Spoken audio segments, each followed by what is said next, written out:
हाँ जी, अभी ये उपलब्ध है। तो हम आगे की तरफ देखते हैं कि ये आज का हमारा विषय है।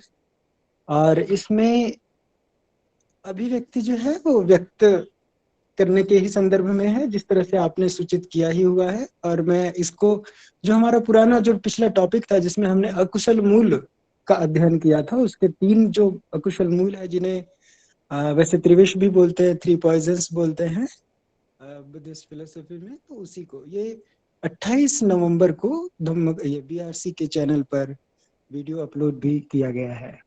उसमें हमने जाना था कि मोह जो है वो इन रूपों में जाना जाता है: ज्ञान, अविद्या, मिथ्या, है ना। मिथ्या का आशय ये था जो सत्य जैसा लगने वाला असत्य, दुख एवं मुक्ति के मार्ग से अनभिज्ञ रहना, जो जैसा है वैसा न जानकर जैसा नहीं है वैसा मान लेना बिना परीक्षण के।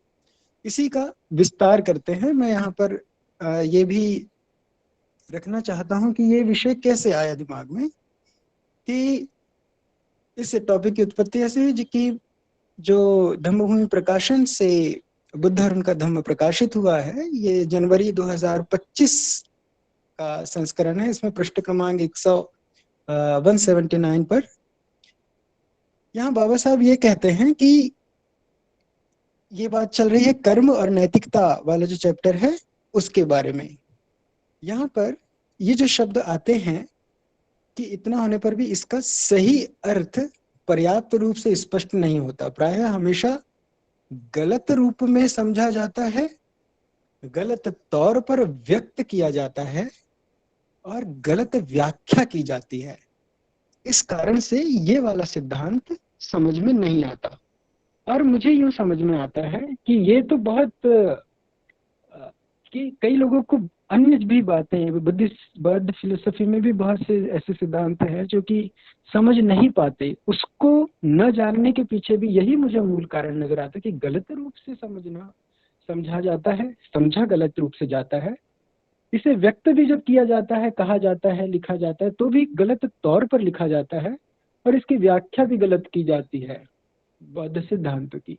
इस कारण से प्रसार में, प्रचार में और सही धम्म का सही रूप लोगों के सामने पहुंच नहीं पाता। इसके पीछे किसी का मंतव्य भी हो सकता है अथवा गलती भी हो सकती है। दोनों रूप में स्वीकार करते हुए हमें समझ में तो यही आता है। इसे श्रद्धेय बाबा साहब भी इसी रूप में व्यक्त करते हैं।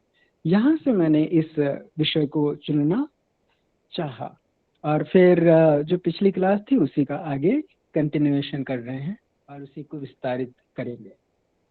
समझ में क्या आता है इसमें कि गलत रूप में समझा जाता है जो बुद्धिस्ट फिलोसफी, उसे सिद्धांतों को व्यक्त भी गलत तौर पर किया जाता है, व्याख्या भी गलत की जाती है। परिणामतः विषय की स्पष्ट समझ विकसित नहीं हो पाती। एक बात इसमें गौर करने वाली वो भी है कि ये जो प्रक्रिया है वो पैसिव है, कि इसमें समझने की जो प्रक्रिया है समझाने की नहीं थी। इसे व्यक्त भी जो किया जाता है, व्यक्त किया जाता है, व्यक्त कर नहीं रहा कोई, और व्याख्या भी की जाती है। इसमें जो रिसीवर है वो पैसिव मोड में रहता है। ये भी एक दोष समझ में आता है। तो सक्रिय विधि क्या होनी चाहिए कि जैसा समझाया गया है वैसा ही समझना, वैसा ही, और जैसा समझा है वैसा ही व्यक्त करना एज इट इज, और जैसा व्यक्त किया गया है वैसी ही व्याख्या करना, अपनी तरफ से कुछ जोड़ना घटाना नहीं चाहिए था। कई दफा पढ़ने में या कई दफा सुनने में भी ऐसे आता है कि बहुत सारी बातें, क्योंकि एक ही बात को व्यक्त करने के कई शब्द हो सकते हैं और आमतौर पर वो उन्हें पर्यायवाची शब्दों के तौर पर ले लिया जाता है। तो इस कारण से क्या होता है कि उसका जो मूल अर्थ है वो बिखर जाता है। वो तो बेहतर ये है कि जैसा समझाया जाता है वैसा ही समझना। यहाँ पे एक सक्रिय बात आ जाती है कि समझने की प्रक्रिया है, उसे जैसा समझा वैसा व्यक्त किया जाए, और जैसा व्यक्त किया जाता है वैसे उसकी व्याख्या की जाए, ताकि जो धम्मवाणी है या बौद्ध धम्म के सिद्धांत है वो अपने मूल अर्थ में सुरक्षित रह सके। हम यहाँ पर थोड़ा सा ये देखते हैं कि ये अधिकरण वग्ग में अंगुत्तर निकाय में ये एक हमें पद मिलता है। इसमें कहते हैं कि द्वैमे भिक्खवे धम्मा सद्धम्मस्य तृतीया असम्मोसाय अनंतरदानाय समन्वयन्ति। तो कौन से दो? सुनिखितञ्च पदव्यञ्जनं अर्थो च सुनीतो सुनिखितस्य भिक्खवे पदव्यञ्जनस्य अर्थोऽपि सुनयो होति। इसमें कह रहे हैं यहाँ पे, जैसे इस पर बाद में चर्चा करेंगे कि जैसे व्याकरण में कई दफा भिक्खु न होकर भिक्षु आ जाता है, आप लोगों के पढ़ने सुनने में भी आता है। तो ये सब भी बातें हैं, जैसे कि अभी धमिक जी ने आज की क्लास के शुरू में ही बहुत अच्छे, बहुत सुंदर तरीके से, बड़े स्पष्ट तरह से बताया था कि पाली में इस तरह से उच्चारण करना चाहिए और जो संस्कृत निष्ठ उच्चारण होता है वो किस तरह का होता है। तो यहाँ पर भी हमें इस बात को समझना चाहिए, जैसे भिक्षु शब्द का प्रयोग करते हैं और भिक्षु शब्द का प्रयोग करते हैं तो फीलिंग चेंज हो जाती है यहाँ पे। तो इसलिए मैंने इसे भिक्षु लिखना उचित समझा। धर्म को मैंने ये धम्मवाणी लिखना उचित समझा। तो इसमें तथागत कह रहे हैं कि दो बातें हैं जो कि सद्धम्म के कायम रहने का, उसके विकृत न होने का, उसके अंतर्धान न होने का कारण बनती। कौन सी दो बातें? तो एक तो बात ये आ रही है कि धम्मवाणी सुव्यवस्थित सुरक्षित रखी जाए, ये एक बात हो गई। और दूसरी कि उसका सही स्वाभाविक मौलिक अर्थ कायम रखे जाएं, ये दूसरी बात हो गई। ये दो बातें बहुत आवश्यक है ताकि धम्मवाणी सुरक्षित रहे, आगे नेक्स्ट जनरेशन तक पहुंच सके यथारूप में। आगे एक और ये पाशादिक सत्य आ रहा है, ये दीघ निकाय से लिया गया है कि जिस धम्म को तुम्हारे लिए मैंने स्वयं अभिज्ञात करके स्वयं जाना गया और पूरी तरह जाना गया। अभिज्ञात, अभी का आशा पहला, आगे, और संपूर्ण, बाहर भीतर सब तरह से, उसके लिए अभी पूरी तरह से ज्ञात करके उपदेशित किया है उसे अर्थ और व्यंजन सहित सब मिलजुल कर बिना विवाद संगायन करें, जिससे कि यह धर्माचरण चिरस्थायी हो। तो हमें यहां समझ में आता है कि धम्मवाणी जो है उसे सुव्यवस्थित और सुरक्षित रखा जाए, उसका सही स्वाभाविक यहाँ मौलिक अर्थ कायम रखा जाए, और जो अर्थ है उसको सही तरह से कायम रखने के लिए व्यंजन सहित और मिलजुल कर उसको संगायन करे। पुराने समय में संगायन ही ज्यादा महत्वपूर्ण, आजकल संरक्षण करने के लिए बहुत सारी विधियां उपलब्ध हो गई है, बहुत सारे साधन उपलब्ध हैं। पहले उतना नहीं था, लेखन की परंपरा भी बहुत ही कम लोगों तक ही बहुत कम लोगों तक ही लेखन था। बहुत अधिकांश लोग पढ़ाई लिखाई से बहुत वंचित ही रहे। तो इस रूप में हम इसे संरक्षित रख सकते हैं। इसमें जब हम देखते हैं धम्मवाणी तो इसमें कुछ चीजें और महत्वपूर्ण हमें नजर आती है। तो ये है स्पष्ट उच्चारण। जैसे अभी आज धम्मिक जी ने उच्चारण पर बड़े अच्छे से उन्होंने कहा कि स्पष्ट उच्चारण होना चाहिए, और क्या उच्चारण होना चाहिए उसके बारे में भी आपने सूचित किया था। विन्यास जो है, जो वाक्य विन्यास जो होता है वो भी उस पर भी हम बात करेंगे, वो भी बहुत महत्वपूर्ण है। और एक और बात है कि पिच और टोन। कई दफा ये हो जाता है कि सेम वाक्य जो है वो अलग अलग पिच में कहने पर उसके अर्थ बदल जाते हैं। और टोन कैसी है, अगर एक ही वाक्य अलग अलग टोन में अगर कहा जाता है तो भी उसकी फीलिंग्स चेंज हो जाती है। फिर मात्राएं और फिर पंक्चुएशन मार्क्स, मात्राओं के कारण भी अर्थ बदल जाते हैं। और फिर पंक्चुएशन मार्क्स जो है, ऐसा कहा जाता है कि शुरू में पंक्चुएशन मार्क्स उपलब्ध प्रयोग में नहीं होते थे, और ऐसा माना जाता है कि जब से रोमन लिपि भारत में आई उसके बाद ही पंक्चुएशन मार्क्स आए। मैं इसके बारे में बहुत अभी सही मैं इस विषय में नहीं कह सकता हूँ, लेकिन पंक्चुएशन मार्क्स का अगर हम आज के दौर में उपयोग करते हैं तो सही बात, सही विचार, सही भावना, सही फीलिंग्स को पहुंचाने में या संप्रेषित करने में हमें मदद मिलती है। तो हमें पंक्चुएशन मार्क्स का भी ध्यान रखना चाहिए। आज के समय हम इसका प्रयोग करते हैं, करना चाहिए। तो हम यूं देखते हैं कि शब्द, वाक्य और उसका उच्चारण, इसकी एक रूपता आवश्यक है और मूल सिद्धांत और मूल अर्थ का संरक्षण आवश्यक है। अगर हम ये कर पाते हैं तो फिर हम देखते हैं कि जो बहुजनों के हित में, बहुजनों के सुख के लिए कल्याणकारी और दुख मुक्ति का मार्ग सुरक्षित रह पाएगा, है ना। और अगर हम ये ना कर पाते हैं, जाने अथवा अनजाने, तो हम गलत धारणाओं में या गलत धारणाओं को प्रश्रय देते हैं। बहुत सी धारणाएं मिथ्या होती है, हम उन्हें भी आमंत्रण देते हैं और उन पर हमारा विश्वास जम सकता है। कई ऐसी धारणाएं होती जो भिन्नात्मक, भिन्न अर्थ वाली होती है और ऐसा लगता है कि हाँ ये तो धारणा बुद्धिज्म की है, जबकि होती नहीं है। और उस कारण क्या होता है, कई तरह की मान्यताएं आने लग जाती है, हम उन्हें स्वीकार करने लगते हैं जो कि कल्पनाश्रित होती है। और ये इसमें मैं, अगर आप लोग भी देखना चाहें तो बहुत सा अधम्मिक साहित्य उपलब्ध है जो कि ऐसे कथा पात्रों पर विश्वास जमा देता है पाठकों का, जो कि असल में बुद्धिज्म से या बुद्धिस्ट, जो बुद्धिस्ट पाली कैनन है उससे रिलेटेड है ही नहीं। तो उसके प्रति भी अनभिज्ञता हमारी उत्पन्न हो सकती है और हम उसे एज इट इज स्वीकार कर सकते हैं कि जो कि हमें धम्म के सही सिद्धांतों से दूर ले जा सकता है अगर हम सावधान नहीं है तो सद्धम्म से हमारी दूरी हो जाती है। और फिर इसका जो दुष्परिणाम है वो ये कि दुख मुक्ति का मार्ग हमसे छूटता है और ये दुख की निरंतरता चक्रीय क्रम में बनी रहती है, हम समझ नहीं पाएंगे।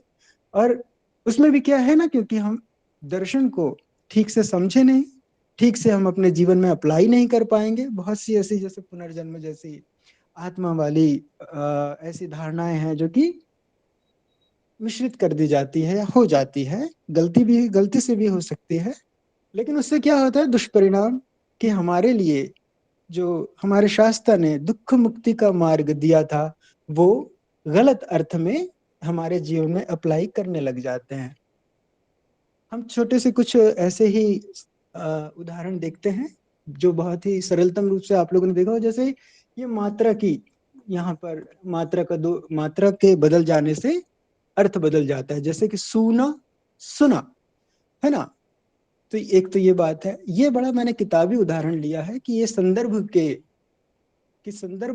जैसा है, उस आधार पर इसका द्विअर्थी हो जाती है कोई बात। जैसे सेंधव है, जो किताबी उदाहरण मिलता है कि अगर कोई व्यक्ति भोजन कर रहा है तो वो कह रहा है, तो यानी वो नमक मांग रहा है। जबकि अगर कोई व्यक्ति यात्रा के लिए निकल रहा है और वो कह रहा है सेंधव, तो वो घोड़ा लाने के लिए याचना कर रहा है।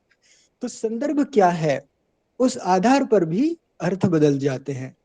एक और बात होती है, जैसे हम एम्फेसाइज किस पर करें, जोर किस शब्द पर दे रहे हैं, उससे भी अर्थ बदल जाती है। जैसे अगर हम सामनेर पर ध्यान दे रहे हैं, जोर दे रहे हैं, तो सामनेर प्रति सप्ताह एक सूत्र याद करते, कोई और नहीं करता।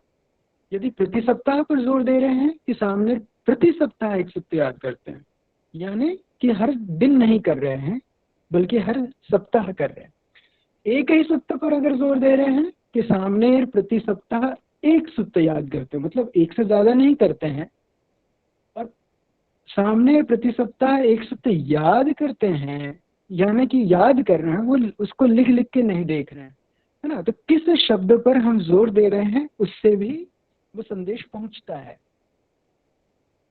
ये वाला एक है कि जैसे पंक्चुएशन मार्क्स के बदल जाने से अर्थ बदल जाते हैं। इस पर एक भंते नागसेन ने एक बहुत ही अच्छी सी कहानी सुनाई थी कि एक दफा हुआ यूं था कि किसी राज्य पर किसी शत्रु सेना ने आक्रमण कर दिया और राजा ने चिट्ठी भिजवाई। उन्होंने लिखा कि रो को मत आने दो। और जब चिट्ठी पहुंची तो वहां पर ये पंक्चुएशन मार्क्स जो है, ये जो कॉमा है वो बदल गया। तो उसका आशय ये समझ में आया कि रोको मत, आने दो। और फिर शत्रु सेना को अंदर आने दिया गया। और जब तक बात पहुंची, ये कहानी काल्पनिक हो सकती है, लेकिन ये समझने के लिए बड़ी महत्वपूर्ण है कि पंक्चुएशन मार्क जैसे कॉमास के बदल जाने से अर्थ बदल जाता है कि रो को मत आने दो, रो को मत आने दो। एक ये है, जैसे कि ये बहुत ही हम लोगों ने बचपन में भी सुना होगा ये वाला वाक्य कि रविवार को कारखाना बंद रखा जाएगा। अगर ये ऊपर की मात्रा बदल दी जाती है तो ये हो जाता है बंदर खा जाएगा, कि रविवार को कारखाना बंदर खा जाएगा। अर्थ बदल जाता है अगर ये ऊपर की लाइन हम बदल देते हैं तो। फिर एक और बात देखते हैं कि टोन, कि हम किस तरह से बात को रख रहे हैं। वो याचनात्मक है, आदेशात्मक है, सूचनात्मक है, प्रश्नात्मक है। वो आवाज से आवाज, हमारे मॉड्यूलेशन से समझ में आता है। और फिर किस पिच में हम बात कर रहे हैं उससे भी समझ में आता है कि अगर हम ज्यादा हाई पिच में बात कर रहे हैं या मध्यम में बात कर रहे हैं, बहुत ही लो में कर रहे हैं, ये उस आधार पर भी वो उस भावना, उस फीलिंग की इंटेंसिटी को ये कम या ज्यादा करने में मदद मिलती है। तो हमें ये समझना चाहिए कि जब हम कोई शब्द का उच्चारण कर रहे हैं उस दौर में, उस दौरान, जैसे अभी धम्मिक जी ने जो उदाहरण दिया कि बुद्धंग, धम्मंग, अंग, तो वो पे खत्म हो रहा है, अंग पे वो म नहीं लग रहा है। और फिर उसकी पिच क्या है, उस आधार पर भी हमें इसका ध्यान रखते हुए, और मुझे लगता है कि हम जो अधिकांश उपासक हैं इसमें, वो इस बात से अवगत हो गए ही। कुछ उदाहरण और लेते हैं। जैसे मिथ्या धारणा को बड़ा बल मिलता है, वो ये है कि जैसे हमें पाली शब्दों का प्रयोग अधिकांश, जहां तक संभव हो सके, जितना समझ हो हमारी, हमें जितना पता हो, यथासंभव हमें पाली का प्रयोग करना चाहिए। जैसे अगर हम कहते हैं निब्बान, तो ये बौद्ध धम्म का सही शब्द है, जो कि निब्बान की जो परिभाषा तथागत ने हमें दी है, बताई है, उसको प्रेषित करता है, उसे ही रखता है। उसके अलावा अगर कहीं पर हमें निर्वाण मिलने पढ़ने को मिलता है, तो उसके अर्थ, उससे ये समझ में आता है कि क्या ये जैन अवधारणा है, ये योग की धारणा भी हो सकती है, क्योंकि वहां भी निर्वाण का प्रयोग होता है। फिर हमें उपनिषदिक निर्वाण भी मिलता है, उपनिषदों में भी निर्वाण हमें आपको मिलता है। शैव परंपरा में भी निर्वाण का प्रयोग होता है, और भी हो सकते हैं। तो जब निर्वाण शब्द का प्रयोग करते हैं तो ये स्पष्ट नहीं होता कि कौन सा वाला निर्वाण, कौन सी वाली संकल्पना को वक्ता कह रहा है। तो जहां तक संभव हो निब्बान शब्द का प्रयोग करना चाहिए, ये उदाहरण है। एक और बात, जैसे हम 10 पारमिताओं में देखते हैं, उसमें नैष्क्रम्य शब्द आता है। एक तो बात यह है कि ये भी संस्कृत निष्ठ शब्द है। इसको सही अर्थ में अगर हम लिखे तो ये निखम्म होना चाहिए था, निखम्म। तो अगर हम निखम्म कहते हैं तो ये भिन्न अर्थ उत्पन्न करने से बच जाता है। अगर हम इसे नैष्क्रम्य कहते हैं और नैष्कर्म्य कहते हैं, तो फिर ये वैष्णवाइट सेक्ट का सिद्धांत को प्रतिपादित करता है। और अगर इसको इसको नैष्क्रम्य कहते हैं तो ये बौद्ध धम्म के सिद्धांत को प्रेषित करता है। दोनों के अर्थ, नैष्क्रम्य और नैष्कर्म्य, दोनों में बहुत बड़ा डिफरेंस है। दोनों की पूरी मीनिंग ही अलग हो जाती है। तो उस भ्रम से बचने के लिए हमारे लिए बेहतर क्या होगा कि हम इसके लिए निखम्म, जो मूल पाली शब्द है, उसका अगर प्रयोग करते हैं, तो ये नैष्क्रम्य और नैष्कर्म्य वाला जो उच्चारण का दोष अगर गलती से हो भी जाता है, उससे बच सकते हैं। हाँ। एक बात और यह है कि अगर कोई व्यक्ति समझाते हैं और उस समय अगर जाने अथवा अनजाने नैष्क्रम्य न कहकर अगर नैष्कर्म्य को अगर एक्सप्लेन करते हैं, तो और फिर उसमें वो जिस कंसेप्ट को एक्सप्लेन करते हैं, तो हमें, श्रोता को, ये भ्रम हो सकता है कि हाँ जो बता रहे हैं वो तो सही ही होगा, है ना। तो अगर वक्ता पाली शब्दों का उच्चारण करता है तो उसके लिए भी एक बाध्यता हो जाती है कि वो दूसरी संकल्पनाओं को प्रस्तुत नहीं करेगा, परोसेगा नहीं। एक और चीज हमें समझने की है, जैसे पिछली बार मैंने बात किया था कि जो भ्रांतियां, भ्रम उत्पन्न होते हैं वो वैचारिक भी होते हैं, केवल शाब्दिक नहीं। और इसके लिए भी बड़ा सजग होकर हमें अध्ययन करना पड़ेगा। जैसे बुद्ध के गृह त्याग की जो बात है, उस घटना के लिए कई जगह पर जब हम देखते हैं तो आमतौर पर वो जो चार दृष्टांत वाली जो कहानी है उसी का ज्यादातर जिक्र मिलता है। और तो और ये है ना कि इसी बात को ऐतिहासिक मान लिया जाता है और उसे ही स्वीकार करते हैं, तो सुनने वाला, पढ़ने वाला वही कहने लगता है, वही व्यक्त करता है। और इससे क्या होता है कि जो मूल बात है, जो हम लोग जानते हैं कि वो कोलीय और वो नदी के पानी का जो झगड़ा, वो जो मूल कारण था, जो बाबा साहब ने मेंशन किया है, वो चूक जाता है। हम उसे समझ नहीं पाते हैं या उसे स्वीकार नहीं कर पाते, क्योंकि ज्यादातर जगह पर ये चार दृष्टांतों वाली कहानी प्रचलित हो गई है। एक और बात है, एक बहुत अच्छी कविता लिखी गई है, तो उस कविता में जो कवि हैं वो कुछ इस तरह से सूचित करते हैं कि जो सिद्धार्थ हैं वो आधी रात में चोरी से चले गए। और कवि ने बहुत सुंदर उसकी अभिव्यक्ति की है अपनी भावनाओं की। और सिद्धार्थ और ये यशोधरा, राहुल, इन्हें पात्र बनाते हुए उन्होंने जिस तरह की अभिव्यक्ति की है उसमें सौंदर्य जरूर है, लेकिन उसे ऐतिहासिक तथ्य के तौर पर पाठक ग्रहण कर लेता है।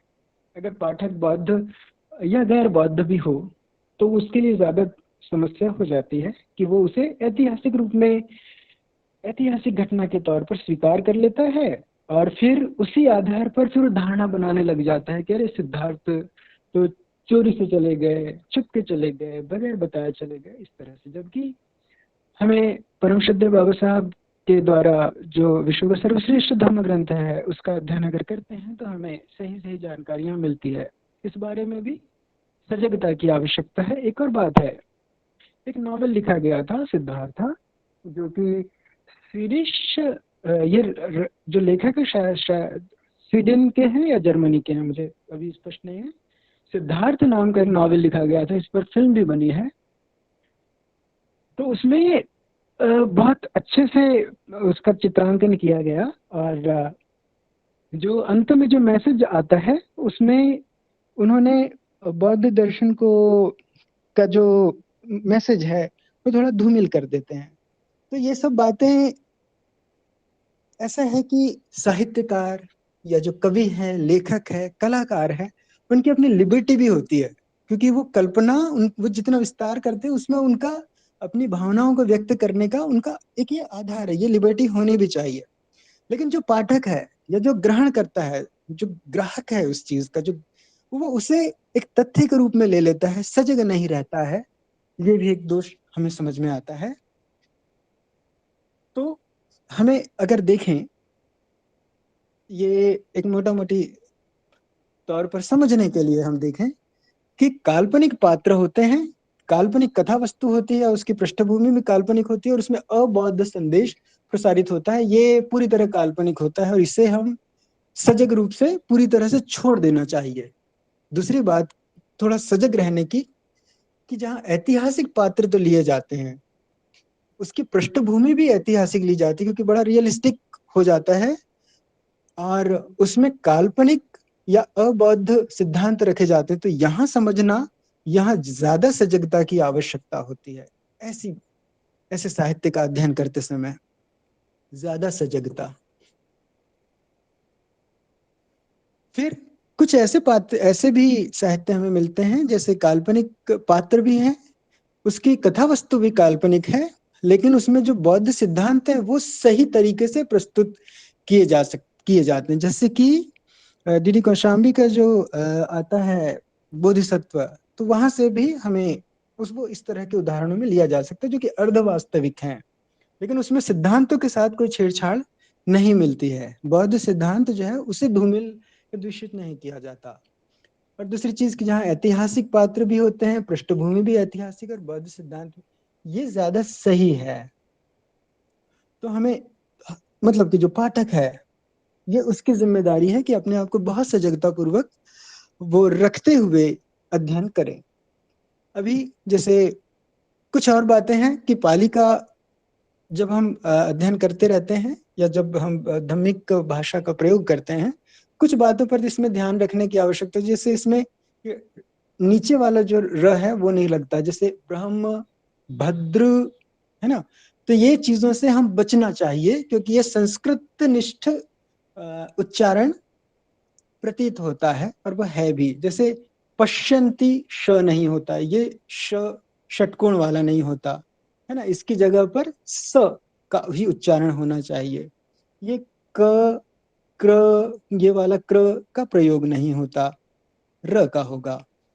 तो जैसे हृदय, है ना, तो ये हृदय आ जाएगा। ये कुछ बातें हैं जो कि हमें सूचना इनके विषय में होनी चाहिए। और कुछ बातें आती हैं, जैसे कि धीरे धीरे लोग हमें समझ में आता है, और फिर जितने भी ऐसे नए पाली के व्याकरण हैं इन्हें हटाया जा रहा है, जहां भी जो शब्द गैर बौद्ध परंपराओं से आ गए हैं। ये समझ अभी धीरे धीरे विकसित हो रही है हम लोगों में, और हमारे लिए बेहतर है कि हम सही उच्चारण करें, जितना भी हमें समझ में आ सकता है कि सही उच्चारण करें, ताकि जो बात पहुंचाई जा रही हो वो ठीक तरह से पहुंच सके, उसी रूप में या धम्मिक रूप में पहुंच सके।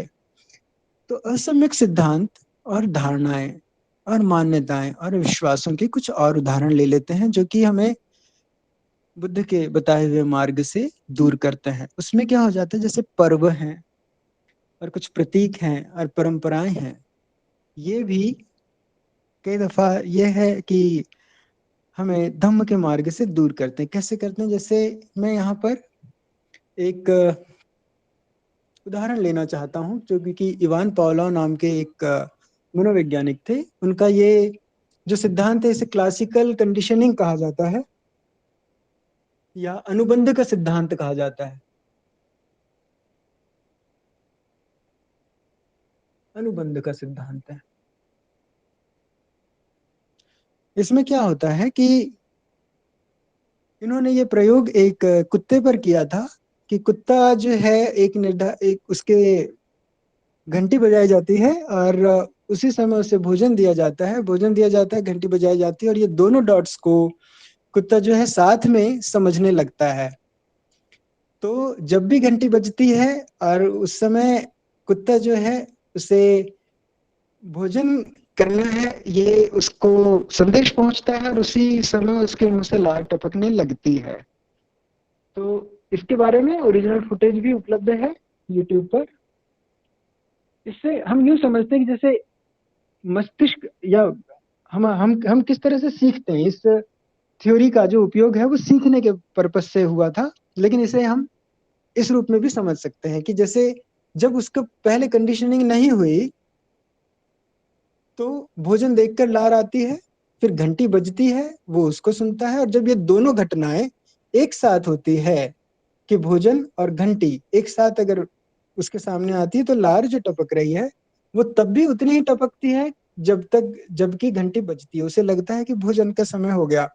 तो ये जो है, यही चीज हम देख सकते हैं कि जब कोई निर्धारित समय है, कोई प्राकृतिक घटना है, उसके साथ हम एक उसे साथ में हम जब जोड़ देते हैं, एक पर्व बन जाता है। हर चिन्ह प्रतीक नहीं होता, लेकिन हर प्रतीक एक चिन्ह होता है। अगर हम टोटमवाद का थोड़ा अध्ययन करते हैं, तो देखते हैं कि वृक्ष भी होते हैं, अलग अलग पशुओं को भी अपने अपने प्रतीक चिन्हों के रूप में अलग अलग लोगों ने प्रयोग किया है, आज भी करते हैं। और प्रतीकों के ऊपर एक बहुत अच्छी क्लास बन सकती है अलग से। और जब इनकी हम बार बार पुनरावृत्ति करने लगते हैं, तो फिर वो परंपरा के रूप में हमें नजर आती है। और साथ में जब इसके आस्था जुड़ जाती है, पवित्रता का सिद्धांत जुड़ जाता है, तो फिर हम देखते हैं कि दो तरह से इसके विभाजन किए जा सकते हैं। एक तो ये कि ऐसी परंपराएं जो कि हमें अविद्या की तरफ ले जाती है, अधम्म को पोषित करती है। अधम्म का आशय हम कह सकते हैं कि मोह, द्वेष और लोभ को हमारे भीतर एक के बाद एक उत्पन्न करती है, चक्रीय रूप से उत्पन्न करती है। तो उससे क्या है कि हमारे दुख की निरंतरता बनी रहती है, और ये खुद के लिए भी और सबके लिए हानिकारक होती है। दूसरी तरफ से अगर वो परंपरा प्रज्ञाजनित है, जो सद्धम्म की ओर ले जाती है, सद्धम्म का पोषण करती है, तो ये व्यक्ति के लिए, अपने लिए कल्याणकारी है। और अगर वो उसमें करुणा ऐड कर देता है, तो फिर वो सबके लिए कल्याणकारी हो जाती है। हम इसके लिए मैं सजेस्ट करना चाहता हूँ कि हम लोग एक बार जो बौद्ध आचार संहिता जो प्रकाशित हुई है, हम उसका भी अध्ययन कर सकते हैं। तो उन परंपराओं से मुक्ति के लिए मैंने इस कोट का प्रयोग करना ज्यादा उचित समझा, कि वे परंपराएं जो कि जिन्होंने हमें गरीब बनाया, हमारे गुलामी का कारण बनी, जिससे हमारा शोषण हुआ, पीड़न हुआ, हमारा मनोबल टूटा, जो हमारी प्रगति में बाधक बनी, तोड़ो उन परंपराओं को आजादी के लिए। तो कुछ परंपराएं जो अविद्या जनित परंपराएं हैं, उनका त्याग करना होगा, करना चाहिए। सद्धम्म की वृद्धि करने के लिए उसके वैसी परंपराएं और उसका व्यवहार व्यवहार अगर व्यवहार स्वभाव नहीं बनता है, तो फिर उसका व्यवहार में हम आचरण में उसको देख नहीं पाते, वो केवल सैद्धांतिक रूप से ही कायम रहता है। तो जब वो व्यवहार में आता है, तो फिर वो बहुजन के लिए कल्याणकारी है, परम सुख के मार्ग को प्रशस्त करता है। लगभग हम अंत तक पहुंच ही चुके हैं। तो धम्म की सही समझ का जो होना है, उसका आशय क्या है कि शब्द सही, जो हमारी समझ है वो सही अर्थ के साथ हो, और सही शब्द जो व्यंजन है, विन्यास है, उसको सही अर्थ में हम जानते हों। तो जो समझा जाता है उसको वैसा ही व्यक्त किया जाए, जो व्यक्त किया गया उसे वैसा ही व्याख्या रखी जाए। और ये कैसे होगा कि सही अर्थ और सही व्यंजन के प्रति हम जागरूक रहें। अभी 8:45 के से थोड़ा सा ज्यादा हो गया है।